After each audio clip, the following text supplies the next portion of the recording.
Tonight, amidst all the government figures, we take a look at this country's workforce. Is it still British?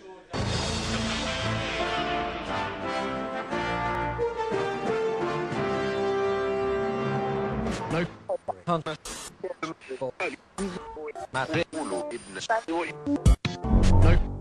British jobs for British workers. Remember that? That was 2 months ago, here at the Bournemouth International Centre for the Labour Party conference. I've come back here to see whether Gordon Brown's pledge is coming true. If he really is getting British jobs to British workers, or whether migrant workers are the choice for employers.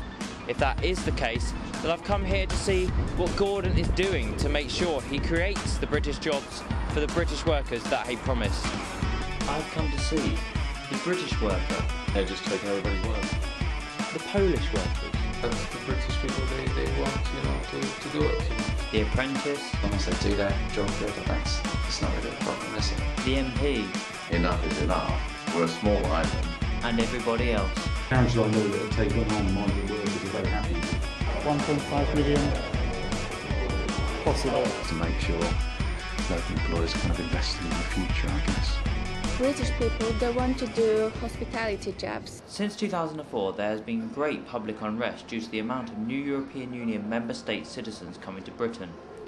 The so-called A8 of Hungary, Estonia, Latvia, Lithuania, Slovenia, Slovakia, the Czech Republic and most noticeably Poland have all had their effect on the population and workforce of Britain. I wanted to know how much this has affected the workplace, so I went to see Kieran O'Keefe at the British Chamber of Commerce in London. The position that our members would take is that they are looking for the best person for that vacancy, irrespective of where they come from. Can they do the job? Are they reliable? Do they have the right skills? At the moment, the situation is that in certain sectors and certain types of job, employers are finding that migrant workers are a much better proposition, they're reliable, they're hungry for work, and they have far better basic skills. Many British people think it is too easy for foreign workers to come to Britain and start working. Some newspapers have been saying so as well, but how easy actually is it?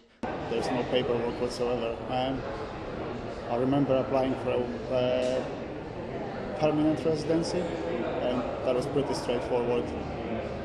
Matter of filling up a few forms and that was it. I have to apply for national insurance number, and that's all I think. And then home office, yeah, but it's not so hard, I know, because my friends, all of my friends got it, so there's no problem. Now you come on a capital, on a nothing, you just fill in one form, send to home office, that's it.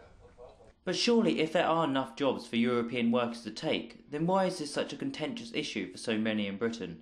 Ian Stroud has been a builder in the Bournemouth area for over 20 years. I think they're bleeding the economy at the moment, especially when it comes to national health, the dole system, housing. They're not doing anything with the economy, really. I asked Thomas Spudzier, a Polish mechanic who has been here since 2004, why he thinks some British feel migrant workers have taken their jobs. They're just not narrow-minded, Maybe not narrow-minded, but they, we just take those sometimes the hardest jobs, and sometimes that's the British people they want to do it. ID cards are being brought in as an aid in controlling immigration, and a point system similar to Canada's and Australia's is also being discussed. But would these proposals help? I asked Bournemouth MP John Butterfield what he thought. I don't think they'll work. And if they make as big a mess up of ID cards as they've just made up of all our other records, I don't have a lot of confidence in it. It's quite a good idea for people who've got qualifications that we need to allow them to come in under a point system. Ian Stroud also believes a point system is the best way to control immigration. We should have a point system. We should be doing it now, not in 10, 15 years' time. We should be doing it now. But Kieran O'Keefe has another view. Without a steady flow of skilled migrant labour who are hungry for work and have the right work ethic, employers tell us that they simply wouldn't be able to recruit for vacancies locally. In October, Gordon Brown came up with an idea of how these jobs would become British again. A bill will be introduced to ensure that young people stay in education or training until the age of 18, and to provide new rights to skill training for adults. Draft legislation will be brought forward to reform apprenticeships. Apprenticeships were his master plan. The long-scorned on-the-job training schemes are, according to Brown, going to more than double over the next 5 years. This paired with a school leaving age of 18 is being introduced to keep British citizens competitive in the European jobs market. I went to the Bournemouth and Poole College. It's a very good idea in theory. Apprenticeships are a brilliant way to learn. The only worry I find is where we're going to get the placements to place these learners. Well, let's look at the unemployment rate for 16 to 17-year-old males in Britain. Between 1992 and 2004, the average figure was just under 22%, with a high of 25.2. But the average between May 2004, when the A8 joined the EU, and August 2007 was 27.2, with a high of over 32. That's an average jump of 5% in just 3 years. The question is, could this be linked to the influx of migrant workers? Connections are a government-funded advice service for 13 to 19-year-olds. This is Simon Thomas from the Bournemouth branch. We haven't done a great deal of research into the impact of migrant workers, and it's something that does really need to be looked at. Our early impression is that actually the migrant workers are not taking the apprenticeship places because they're already trained up.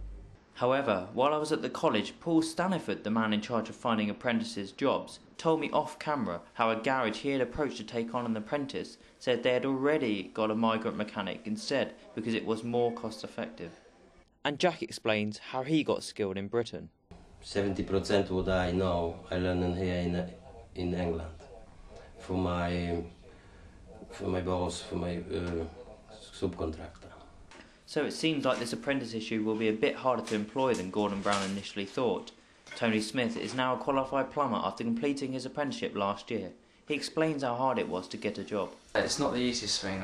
Basically, I had to write hundreds of letters. I tried all Basingstoke, went Andover area, sort of going all the way to Guildford, and then finally I got a reply. So yeah, you write a lot of letters. It's quite hard. It's not the easiest thing. But if Britain has jobs that need to be done, then why not let workers in? I had seen some of their work, a couple of Polish people, and it's lacklustre, to say the least.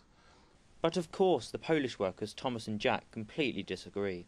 Young people would come to England is much more educated, much higher education at English people. About 60% is better quality of work. Because, and I don't know, yeah, because I talking with my work colleagues, and I know it's not, this voice is not happy about that. All vehicles, they need to be roadworthy, and I think that law is everywhere, so they need to be roadworthy, and the standards are pretty much the same. Most of the migrants are doing jobs that British people don't want to do, actually. I suppose there are some areas where they're taking British people's jobs, and certainly I've had plumbers complain to me that Polish plumbers are taking their job because they're undercutting them. But I mean, the fact is that some of these migrant workers are very hard-working indeed. Paul Staniford thinks it is important to look at it from both sides. It's weighing it up because it's bad not to have people in the trades boosting the economy. If there's gaps in industry, there's work not being done, and that's going to affect the economy. But the young apprenticeship graduate Tony Smith argues a very good point. Say British plumbers go over to Australia and places like that and are able to work out there, so basically if we're allowed to, as long as we can do the jobs over there and qualified over there, as long as they're qualified over here, I don't really see what the problem is. With over 3 years passed since the European expansion, it is highly unlikely to change back to a tightly controlled British jobs market, no matter how much Ian, John Butterfield and more surprisingly Jack would like it to. We're a soft touch, basically. It's too easy to get in here. Too easy to get in here, too easy to get housing, too easy to take to use our national health system. And while we're still doing that, people are still going to come over and abuse it. We must have some level of saying enough is enough. We're a small island. We can't really accommodate an extra 10 million more people, and therefore we ought to be able to restrict their numbers. Before, much harder and much better money and more work. Then that I can tell you that.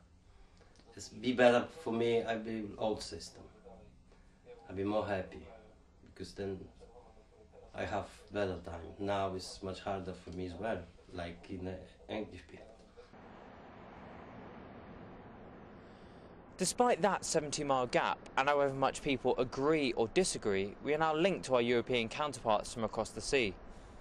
The PN's plan to create British jobs for British workers is unlikely to succeed in the now fully fledged European jobs market. With restrictions on Bulgaria and Romania set to expire in 2014, perhaps it is now time that we accept and look forward to creating European jobs for European workers.